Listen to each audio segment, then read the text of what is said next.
Mga kababayan, good evening. Ang video natin, no, mapanood nyo mamaya, ito ay patungkol sa state tax ng mga Marcos. So, ang video na ito, credit to CNN Philippines. Purpose ng video na ito para ipakita sa inyo. At maaari nyong mga kababayan, no, bago nyo mapanood ang video na ito, please lang ay pakitag dito sila Carpio, sina Isko Moreno, Lini Robredo, Lacson, at Pacquiao. Para mahimasmasan sila mga kababayan, para ma-educate yung utak nila. Kasi itong paliwanag na ito ay talagang makakadagdag kaalaman sila para ma-educate sila. Ano ba talaga yung gampani ng BIR sa pagkukulik ng state tax? Gaya ngayon, binibira nila itong mga Marcoses patungkol sa state tax. Itong in-interview ni Pinky Wave ay isa sa mga commissioner assistant, hindi siya hindi siya commissioner kundi assistant sa loob ng 31 years sa BIR. Ngayon in-explain niya dito, ano ba tagalang gampanin ng BIR? At sabi niya dito, no, hindi maaaring singilin itong mga Marcos dahil yung may karapatan ang dapat may daw ay yung state. So, mamaya mapanood nyo. So, ito na, panoorin nyo nito mga kababayan. So, bago yan huwag nyo rin kalimutan, i-follow, i-subscribe tong channel. At huwag nyo kalimutan, i-share yung video na ito, lalo na sa mga anti-Marcos. Para at least makakatulong mga kababayan ang video na ito para at least magising sila sa tamang pag-iisip At least tama. Hindi yung nanatili silang baluktot yung kanilang utak. No? Sana nakakatulong itong video na ito sa mga taong sirado yung utak tungkol sa pagbira-bira ay sa mga Marcos. So, panoorin nyo ito mga kababayan. Mag-start tayo. So, papasokin natin. Pinky Wave, pasok. Isalpak mo na yan para mapakinggan na natin yung sinasabi ng yung ini-interview mo. Wow, parang reporter. That is the figure right now. But initially, the assessment for estate taxes is only 23 billion, to my recollection. And there are also other taxes assessed from them, like income tax, against the spouses, and the income tax deficiency income tax also against Bongbong Marcos.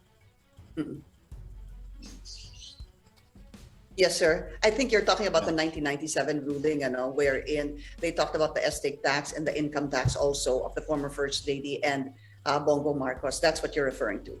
Yeah, that's why it sums up to more than 200 billion. So this assessment. So that still leads me to my first question. Does the Marcos family owe the government 203 billion pesos in estate taxes? Well, I am not sure about the adjustments made by them. But as I was saying, the initial assessment made against them is only 23 billion. It might have increased due to civil increments like the 20% interest interest under the section of the National Internal Revenue Code, imposing additional civil liabilities for non-payment. But would you agree, Mr. Abella, about the 23 billion pesos obligation in estate taxes by the Marcos family as decided upon, rather confirmed by the Supreme Court in 1997 from a decision made by the Court of Appeals, I believe, in 1994.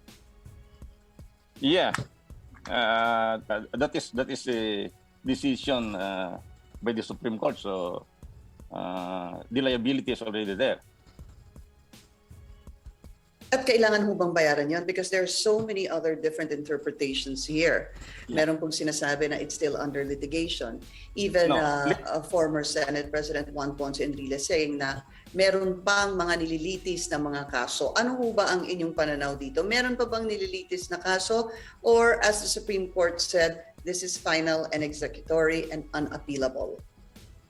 Yung mga nililitis na kaso, Pinky, has nothing to do with the estate tax liability. It's more about the propriety of the enforcement made by the BIR. So mga kababayan, ito yung last part na pinaka-importante Ito na yung pinaka-last part na dapat mapakinggan ng mga anti-Marcos like Carpio, Guanzon, Isko, at saka Leni Robredo, Pacquiao, at the rest yan, yung mga anti-Marcos na sigaw na saradong utak. Ito yung part na dapat nila mapakinggan. So tuloy natin mga kababayan. So insofar as the tax liability is concerned, it is already there. But some sectors are trying to enforce it against the family, against the heirs, which is not right insofar as estate tax is concerned, because the estate is the one primarily liable for the payment of taxes, because that is a tax on the transmission of these properties to the local heirs. So the heirs cannot be made liable thereon unless it is proven that, well, a property passed on to them, meaning to say that the liability of the heirs cannot exceed the inheritance that they get from the state. Okay. So ang sinasabi niyo po, ang liable dito ay yung estate. Tama ho ba? Yeah. Yes, because it has a separate personality apart from the executor, administrator, or any one of the heirs for that matter. So let's clarify this. You agree that there's a 23 billion estate tax liability, but you're saying that hindi po ito responsibilidad ng mga Marcos na bayaran. Tama po ba? Yeah. No. That is the responsibility of the state. That's Claro. why the BIR should have gone after the properties that were listed in their computations. So these properties are properly identified. I do not know why up to now they were not able to get these properties or even sell them at public auction to satisfy the tax liabilities. Tama. I think there was some sort of a public auction I read somewhere, but there were no bidders. Yeah, but but the procedures are not stopped there, Pinky. The next remedy should be forfeiture. They should forfeit all these properties Tama. In the name of the Republic of the Philippines in payment of these taxes. Tama. Kunin na. Yeah. Kunin na at ibalik sa gobyerno. That's what you're saying, sir. Yes.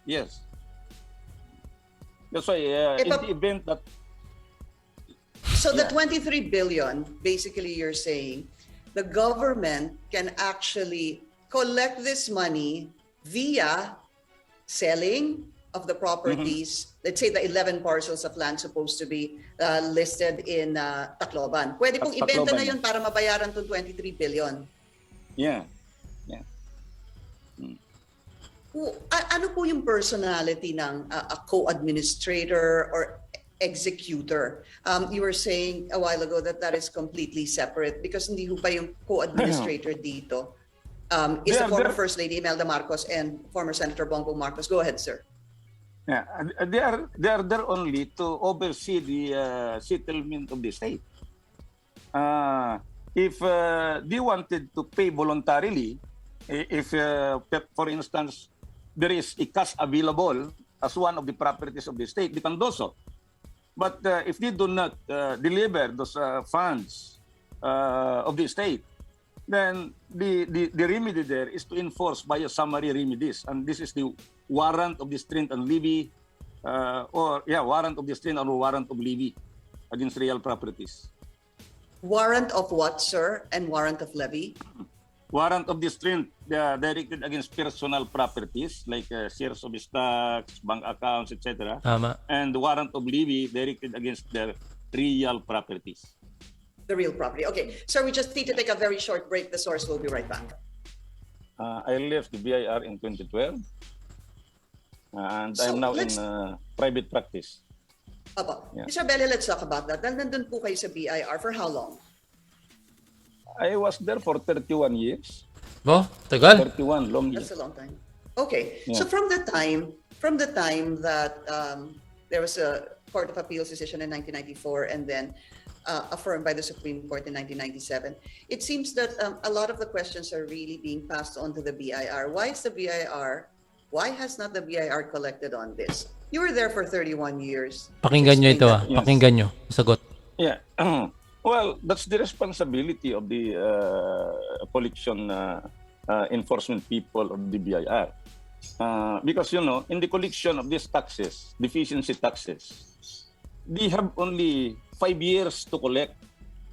And that is clear under the law. If an assessment is made, the assessment must be collected within 5 years from the date the assessment was made. And obviously, it seems that the assessments were made as early as 1991. Okay? And it took them several... Spanish yung in pangalan. fairness naman, they tried to collect it in also sometime in 1993, I should say. 1993. 11 na properties. But the effort to collect the issuance of levy was directed only against certain properties. And I'm afraid that if there are other properties not covered by the warrants issued by the BIR, well, the right to collect might have already prescribed. So there is such a thing you're saying as a prescription period here of 5 years. Yes. That's clear. So under the law. technically, opo, Yes. so if that is the argument, technically, paso na po ito. Itong 23 billion pesos. Yeah, but not on the collection cases that were started on time. As a matter of fact, the jurisprudence would tell us that once the collection procedure had been commenced on time, it can be allowed to continue until its final termination. So maybe And when would that have been?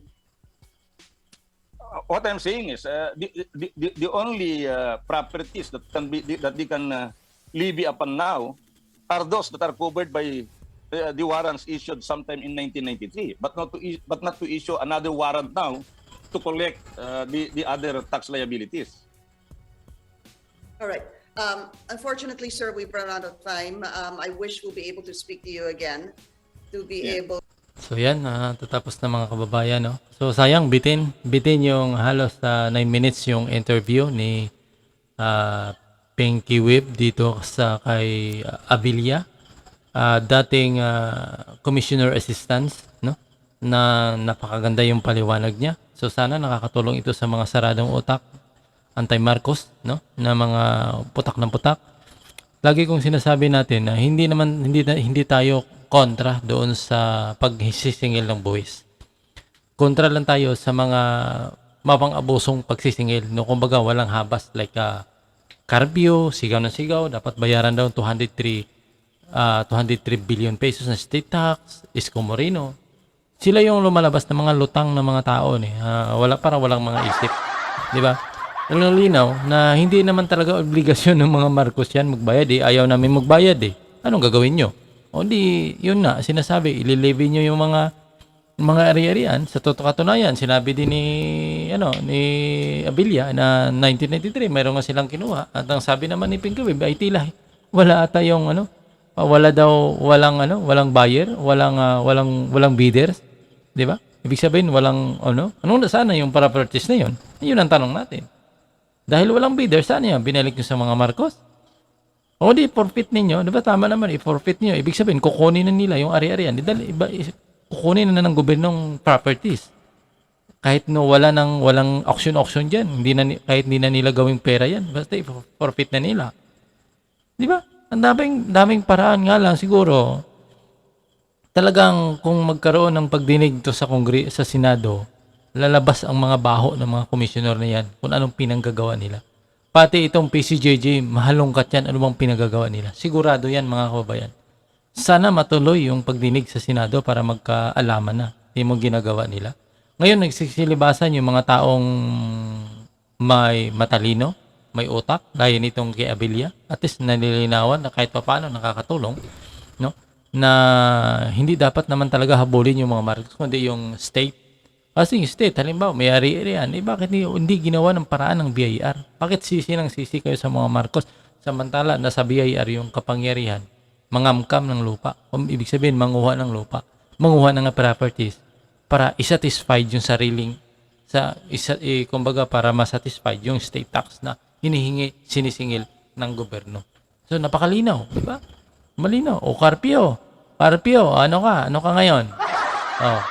Lumalabas na ikaw pala yung Chief Justice, naging attorney ka, parang ikaw yung walang alam na klase attorney. Diyos Mary Yosef. Ika nga. Ikaw naman, Isko. Isko Moreno, nakapag-aral ka rin, di ba? Saan ka ba nag-aral? Ang tali-talino mo. Ngayon, sana naliliwanagan kayo sa ganitong mga pahayag. Di ba? Tapos, Pacquiao, no? Pacquiao, sana ay naging, napanood mo itong video na ito para at least magkakaroon din konti ng kaalaman, no? Hindi yung puro dakdak yun ng dakdak, tila parang mga kamoting kahoy kayo na hindi nyo alam. Especially talaga, nainis ako, Guanzon. Naintindihan pa natin itong si Isko eh. Pero kay Guanzon at saka Carpio, ito yung hindi mo natin maintindihan eh. Alam niyo, ito mga abogado kasi. Si Guanzon, abogado, naging commissioner, pumili commissioner pa eh. Naging attorney, ika nga. Ito namang si Carpio ay naging abogado, nag-try pa ito ng naging Chief Justice. Di ba? Naging ano pa ito. Pero iwan ko lang bakit wag na. Mahirap na. Pero nakikita nyo, napakalinaw, no? Napakalinaw na hindi yung Marcos may kasalanan dyan. Kaya hindi na singil yung sinasabi nilang 23 billion pesos. Nasa gobyerno ang problema. Napakalinaw, di ba mga kababayan? So maraming salamat mga kababayan. Maraming salamat din sa CNN. Maraming salamat kay Pinky Wave sa video na kinuha natin para mapaliwanagan itong ating mga kababayan patungkol sa issue ng mga state tax ng mga Marcos na ngayon masalimuot na ginagamit ng mga kalaban ni Marcos na pilit nilang